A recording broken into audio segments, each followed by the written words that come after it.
Senja mulai merangkak di jalur pendakian Senaru.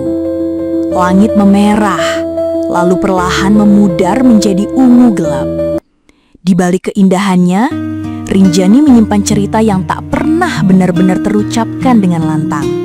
Cerita yang hanya dibisikkan di antara gemerisik dedaunan, retakan ranting, dan kabut yang turun tiba-tiba.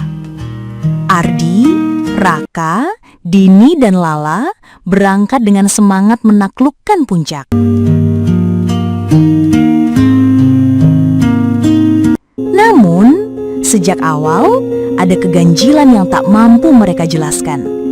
Langkah mereka terasa berat, udara dingin menusuk lebih dalam dari biasanya. Dan di antara desau angin, mereka seperti mendengar suara lirih. Suara yang seolah memanggil, meski tak jelas dari mana asalnya. Di pos 3, mereka mendirikan tenda.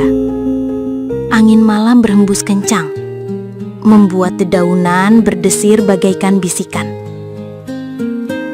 Saat mereka duduk mengitari api unggun, suasana berubah menjadi aneh.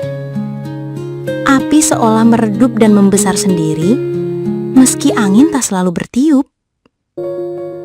"Serius, jangan cerita yang aneh-aneh deh," ucap Dini.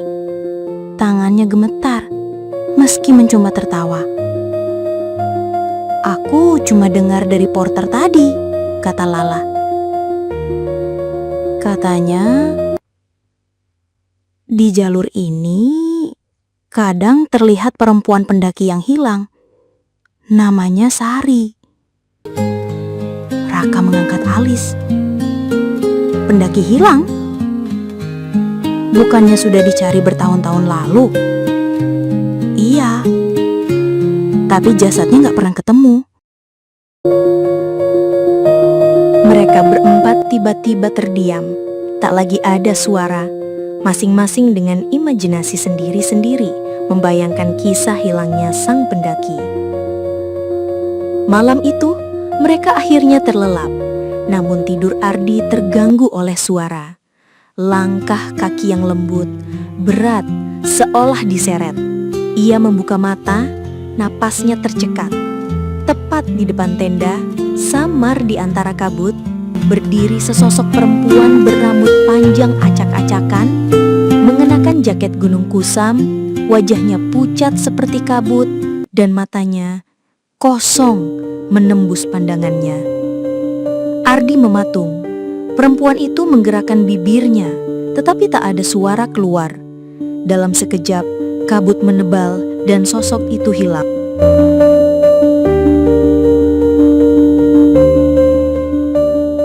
Keesokan paginya, Ardi menceritakan apa yang ia lihat. Wajah Lala dan Dini memucat. Raka, meski berusaha menepis rasa takut, memutuskan untuk mencari tahu. Mereka berjalan ke tempat Ardi melihat sosok itu. Di antara semak basah, mereka menemukan potongan kain jaket biru tua dengan nama Sari yang hampir terhapus di dalamnya. Mereka saling berpandangan. Jantung mereka berdegup keras, seolah ada sesuatu yang menatap mereka balik dari balik kabut. Perjalanan menuju Pelawangan makin aneh. Angin kadang berhenti sama sekali, dan di detik berikutnya berhembus kencang. Kabut turun tiba-tiba, menelan pandangan hanya beberapa langkah ke depan. Mereka seperti berjalan di dunia yang asing, sunyi dan penuh bisikan samar. Di pos 4, Lala mengalami mimpi buruk. Ia melihat seorang perempuan duduk di tepi tebing, kakinya menjuntai, menunduk dengan bahu terguncang. Saat Lala mendekat, perempuan itu menoleh. Separuh wajahnya remuk, matanya hanya satu, dan bibirnya berkata, "Jangan biarkan aku sendirian di sini." Lala terbangun dengan keringat dingin membasahi tubuh. Nafasnya terengah dan di luar tenda terdengar gemerisik. Mereka keluar bersama-sama dan untuk sesaat Mereka semua melihatnya. Sosok Sari berdiri jauh di jalur sempit. Punggungnya menghadap mereka. Perlahan, ia melangkah ke arah jurang dan lenyap. Dini menangis tertahan. Raka menutup wajahnya. Tubuhnya gemetar. Meski ingin pulang, mereka memutuskan untuk tetap naik ke Pelawangan, berharap penampakan itu hanya ingin menemani mereka. Malam di Pelawangan lebih kelam dari yang pernah mereka bayangkan. Langit nyaris tak tampak, bintang tertutup awan, angin melolong, membawa bau tanah basah dan sesuatu yang lebih getir. Bau kematian. Malam itu, Dini menghilang. Mereka mencarinya dengan lampu senter, memanggil-manggil namanya. Di pinggir tebing, mereka menemukannya berdiri kaku. Matanya kosong menatap ke jurang. Saat Raka mencoba mendekat, Dini berbisik. Dia memanggilku, dia kedinginan. Untungnya, Raka cepat menarik Dini sebelum ia melangkah lebih jauh. Tapi Dini terus menangis, menggigil sambil memeluk lututnya. Dia bilang, tempatnya dingin, sepi.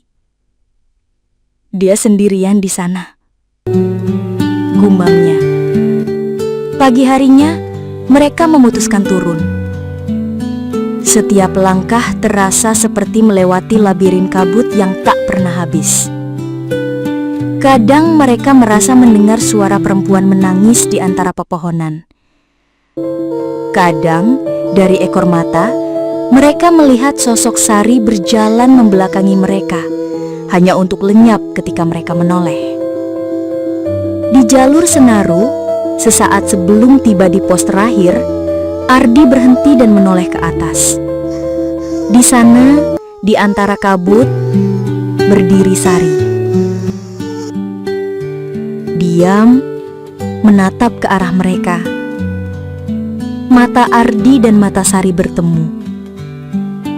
Dalam tatapan kosong itu, Ardi merasa ada sesuatu. Kesepian yang begitu dalam, kerinduan yang tak pernah tersampaikan, dan rasa marah karena dilupakan. Sari mengangkat tangan, seolah melambai. Namun lambaiannya bukan salam perpisahan, melainkan panggilan putus asa. Jangan tinggalkan aku di sini. Kabut menelan sosoknya, dan hingga mereka benar-benar turun dan kembali ke kehidupan biasa, bayangan Sari tetap mengikuti. Setiap malam, dalam tidur mereka, wajah Sari muncul. Mata kosongnya seolah bertanya, "Kenapa kalian boleh pulang, tapi aku harus tetap terjebak di sini?"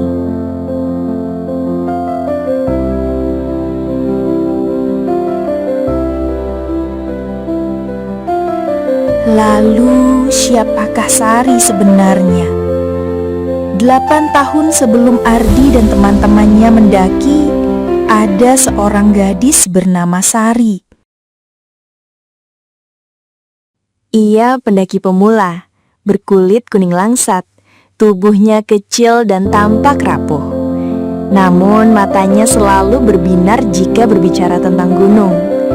Ia punya impian yang sederhana, yaitu dapat menyaksikan dan menikmati matahari terbit dari Pelawangan Rinjani, melihat warna emas menari di atas awan.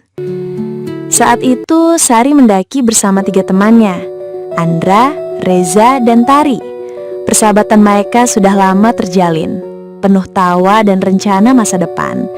Namun hari itu, langit seperti menolak kehadiran mereka.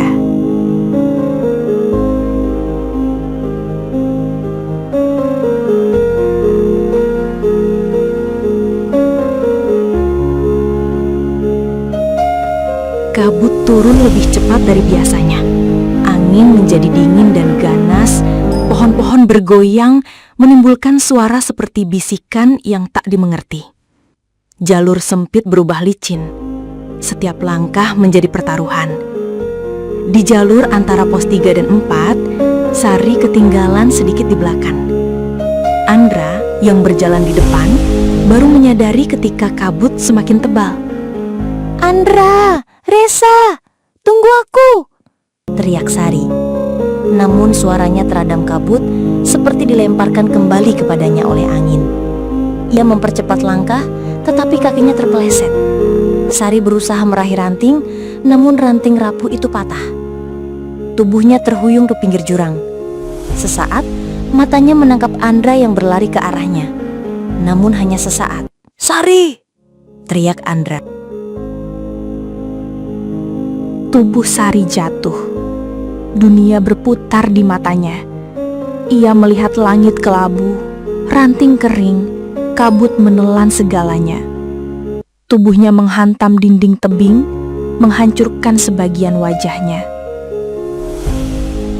Rasa sakit sekejap menyambar, lalu berganti menjadi dingin yang luar biasa.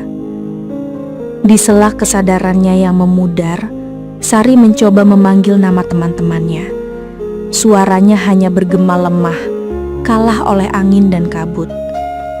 Ia merasa tubuhnya terluka parah.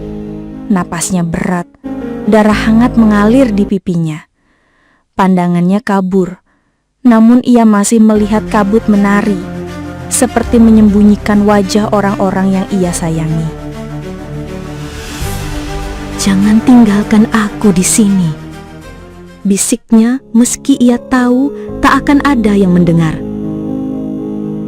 Waktu terasa berhenti. Jiwanya terombang-ambing di antara kesadaran dan kematian. Dalam detik-detik terakhir, Sari tidak hanya merasakan sakit fisik, tapi juga rasa putus asa. Kesadaran bahwa ia akan mati di tempat asing, sendirian, dan tak seorang pun akan menemukan jasadnya.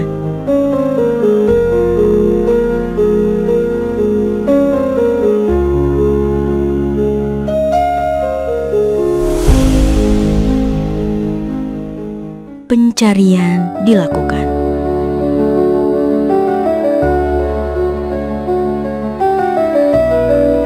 Teman-temannya nyaris gila karena rasa bersalah.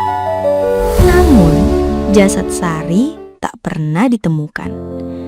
Kabut dan tebing Rinjani menyimpan tubuhnya entah di mana, seolah menelannya ke dimensi yang tak terjangkau manusia.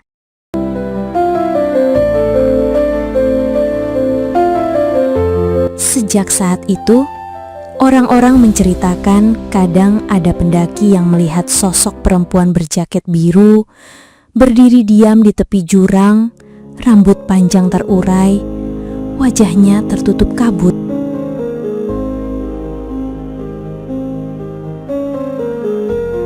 Ia hanya kadang ia menoleh, dan jika ia menoleh, terlihat wajah yang separuhnya remuk.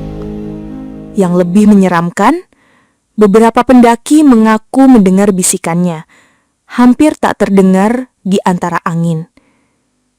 "Jangan tinggalkan aku di sini."